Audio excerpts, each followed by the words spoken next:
Welcome to the Tech Egg. Don't get scrambled. Enjoy the video. You begin by verifying credentials and listing the backend endpoints. This matters because correct addresses prevent immediate failures.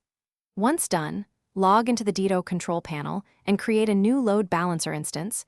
Choose an algorithm, round robin for even distribution or least cons for long requests, and attach the backend IPs and ports. Make sure to upload the SSL certificate if you need HTTPS. This protects traffic and avoids mixed content errors when you test. Next, you configure detailed behavior so traffic goes where it should. Health checks keep bad nodes out of rotation, so set a path and sensible intervals. Once configured, enable session affinity only if your app requires stickiness, and assign weights when servers have different CPU or memory. This prevents overload. Then create routing rules.